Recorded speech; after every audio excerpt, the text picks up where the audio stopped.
The number of confirmed cases across the world quickly rises. We all need to take steps to reduce close human contact. You are not immune. People should stay indoors and stay safe. Look out for yourself.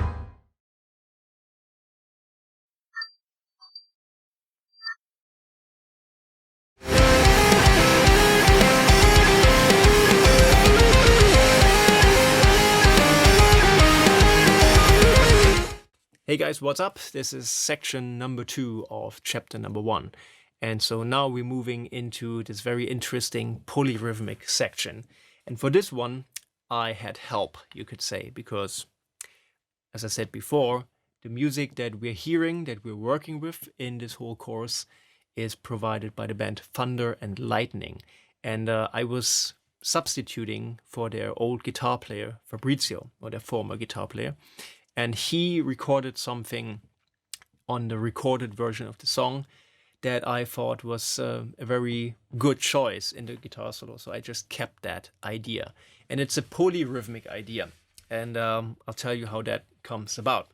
So in the song, and that you will hear in the playthrough when I upload that, there is a lead guitar line.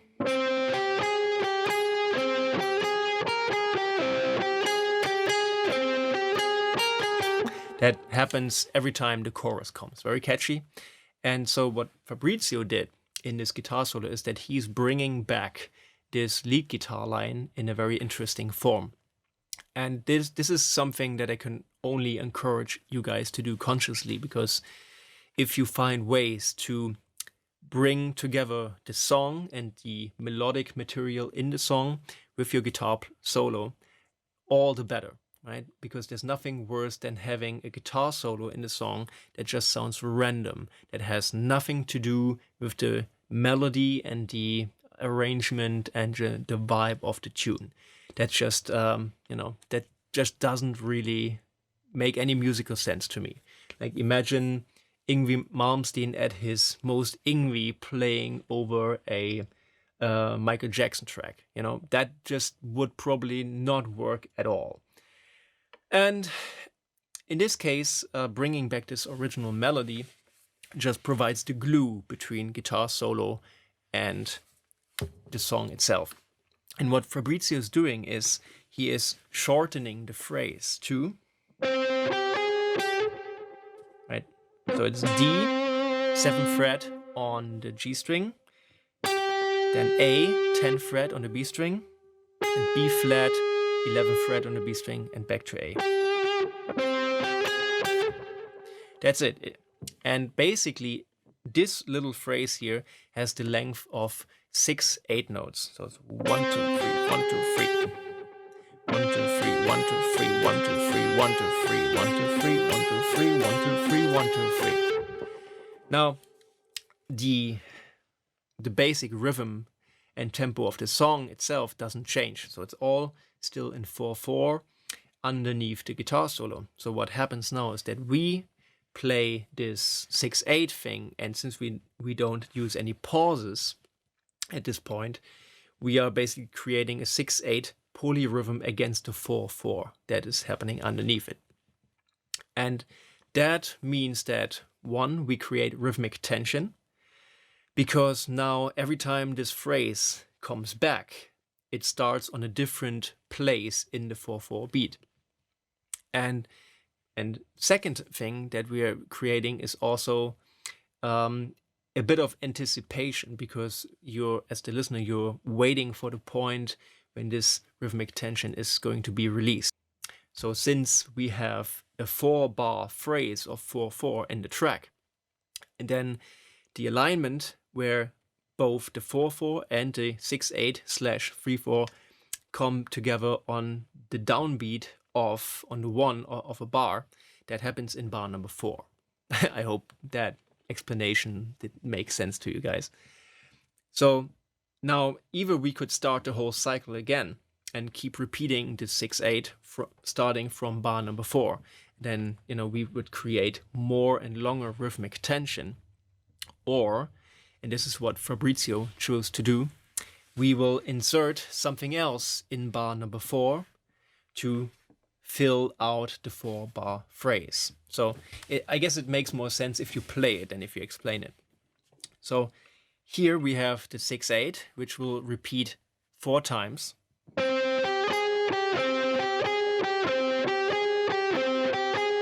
And now that will be the downbeat of bar number 4 of the 4/4. So from this, I will be going into this 8-note little phrase here, which is 10, 11, and 13th fret on the B string and 10th fret on high E string. A, B flat, C, D, C, B flat, A. Played all alternate picking. And that fills out that 4th bar. So in total we have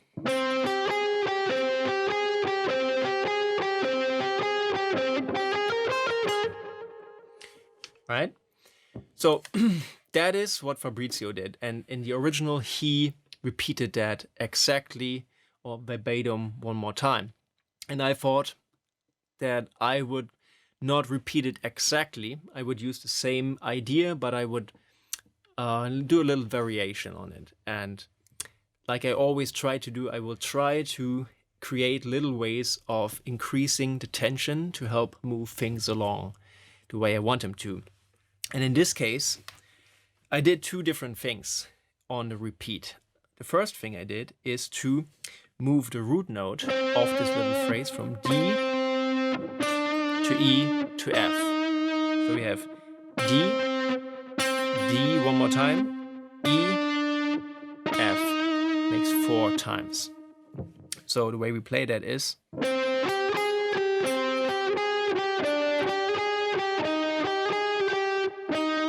right, and that second time we play F would be happening on that 4th bar, or in total we would be talking about the 8th bar of this entire section. So we start out with the index finger, index, ring, and pinky. Now when I go up with the index finger to the 9th fret, I change the fingering from ring and pinky to middle and ring finger, because that just feels way more convenient for me. So, and then when we go up to the F, I could be playing index finger, middle finger, ring finger, but instead I'm doing a little barre, right? So I'm changing between the F and the A by moving my entire arm back and forth. We did that before in the last section, if you remember. So.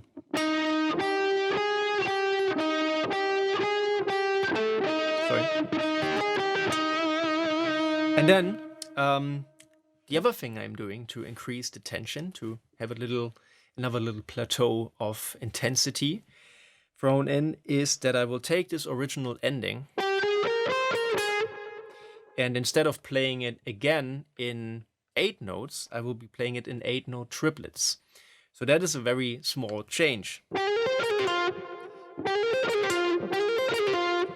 But it helps to create this forward momentum for the listener, because he has this gradual change coming to him from 8 notes to 8-note triplets, and then in the next section we will be bringing in 16 notes. So there's this continuous sense of things accelerating or things getting more intense.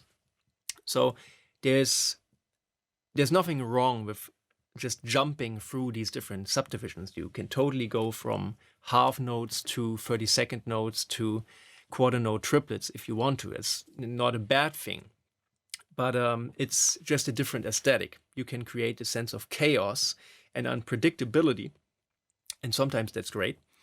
But in this case, I felt that it was much more appropriate to build a sense of continuous increase of tension, a continuous build-up of momentum.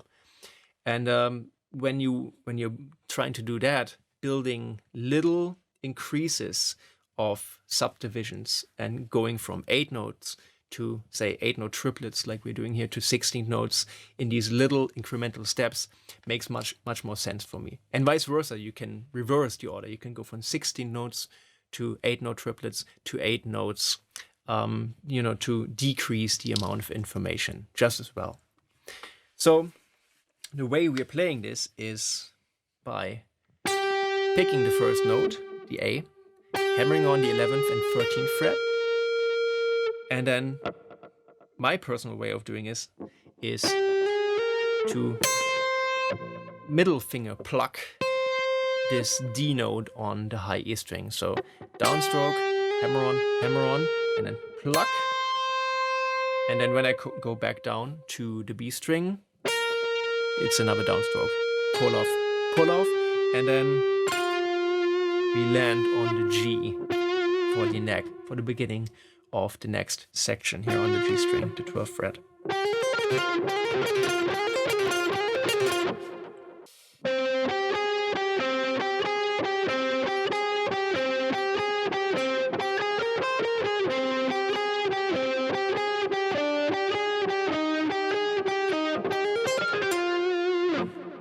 Right?